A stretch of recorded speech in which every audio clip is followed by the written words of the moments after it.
Bonjour, bienvenue sur Je suis née 3 fois. Nous sommes avec Anne-Catherine Garriga. Je dis nous parce que vous ne les voyez pas, mais derrière la caméra vous avez Phébé Coulondre. Et à côté de Phébé Coulondre, jamais très très loin de Phébé Coulondre, vous avez Monsieur Michel Coulondre. Voilà, comme ça je peux vous dire pourquoi je dis nous. Donc voilà, nous sommes avec Anne-Catherine Garriga qui est musicienne, qui anime des stages de souffle et voix et qui nous fait la grâce de partager avec nous ses connaissances, vraiment des connaissances qu'elle a intégrées, qu'elle arrive à partager, et c'est vraiment génial. À propos de génial, j'ai découvert avec toi une fois de plus que le temps n'existait pas, puisque une des stagiaires, tu lui proposais d'investir un endroit qui semblait peu présent. Et puis finalement, elle nous raconte un truc d'il y a un siècle, en tout cas du siècle dernier, c'était du siècle dernier. Et finalement, c'était très très présent dans le fait que ça soit pas présent à ce moment-là pour elle, dans son corps.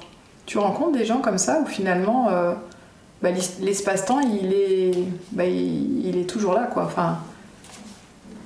Nous avons notre propre histoire, depuis notre naissance déjà.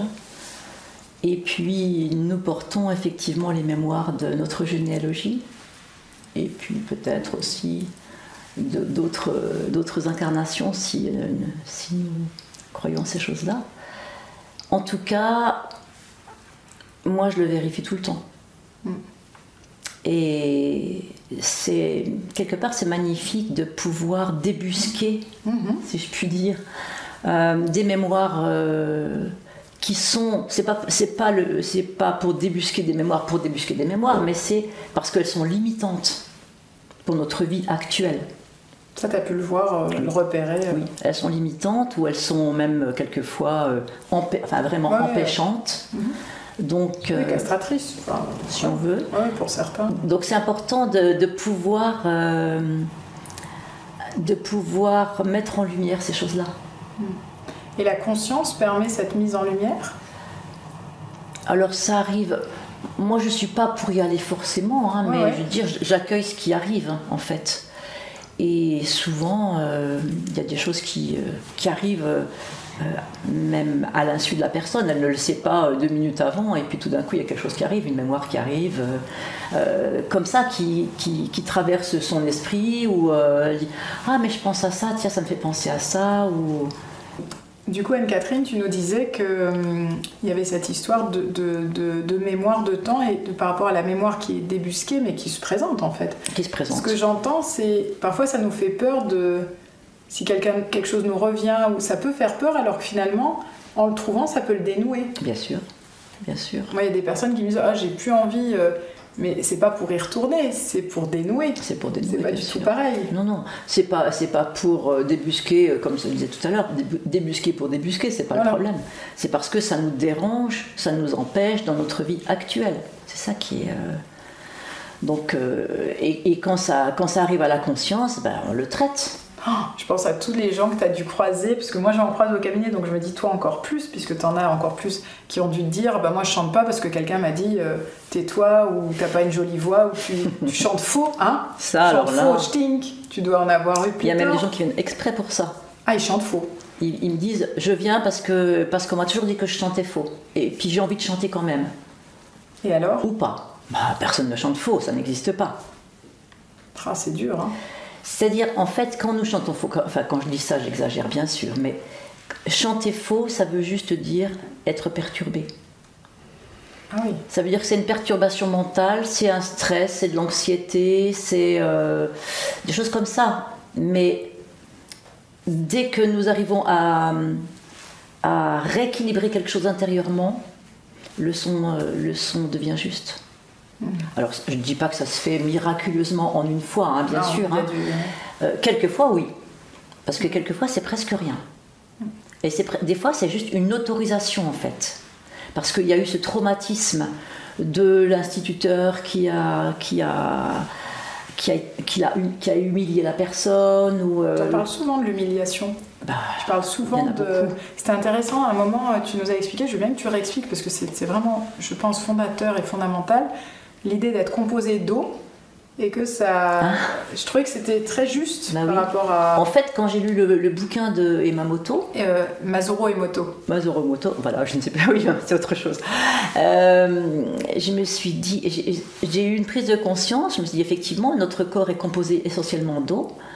Et quand on met dans un verre d'eau avec un mot tel que amour ou je ne sais pas... l'eau prend le message de l'amour, et quand on met un autre message de haine, il prend le message de haine.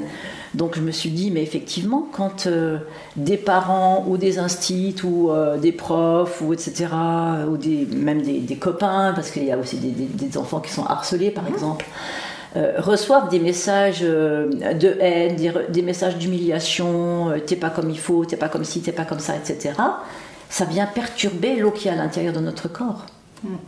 Donc ça, tout d'un coup, ça m'a fait un peu tilt. Et alors c'est intéressant, au moment, tu as même dit à la personne, mais chante que tu lui rends. Chante, et je me suis dit, mais en fait, tu peux vraiment chanter de 1000 manières. Oui. Et la chanson peut venir, j'allais dire, quelle que soit la chanson, le son, mais venir désimprimer, pour moi, c'est très important, ça. C'est-à-dire que... Je peux chanter tout ce qui est perturbé en fait exprimer tout ça, et puis rendre à la personne qui m'a humiliée, qui m'a blessée, etc., lui rendre ses paroles, parce que ses paroles lui appartiennent. Ou alors je dis, si vous ne voulez pas lui rendre à elle, vous les offrez à l'univers ou à la terre, et puis ils vont se charger de les transformer. Oui, c'était marrant parce qu'il y avait une personne il y a eu comme une légère réticence. Et effectivement, le fait que ça aille au ciel, elle a pu. Oui. Il y a eu une voie de passage pour oser libérer une émotion, en fait. Oui. Parce qu'effectivement, quand ce sont des personnes qui sont proches, il y a toujours une espèce de culpabilité. Donc je ne vais quand même pas lui remettre ces paroles comme ça.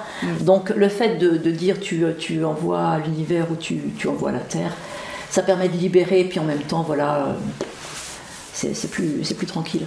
Et une fois de plus, qu'est-ce qui vous empêche de vous autoriser?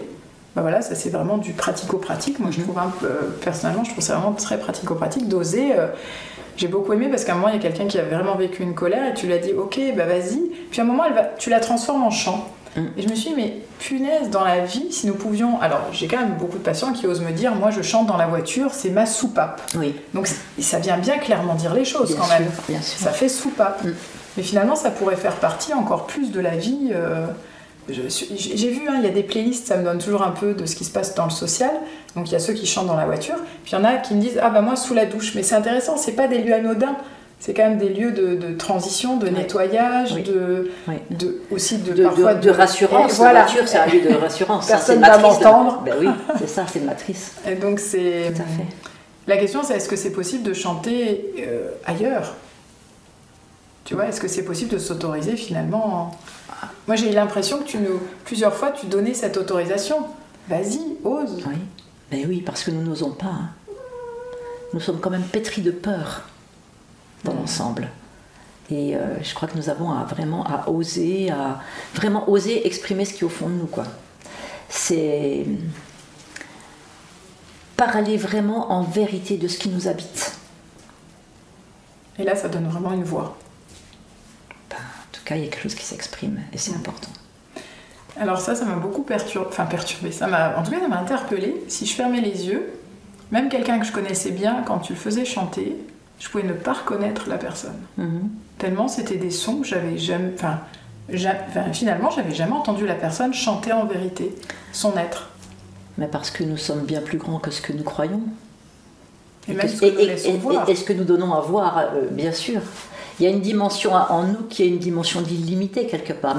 Même si nous sommes dans un corps limité, il y a une dimension d'illimité. Donc quand je me rapproche le plus possible de moi-même, nous avons accès à quelque chose d'illimité quelque part. Donc effectivement, la voix peut être très différente de la voix que nous connaissons. Vous voulez voyager dans l'illimité, chantez.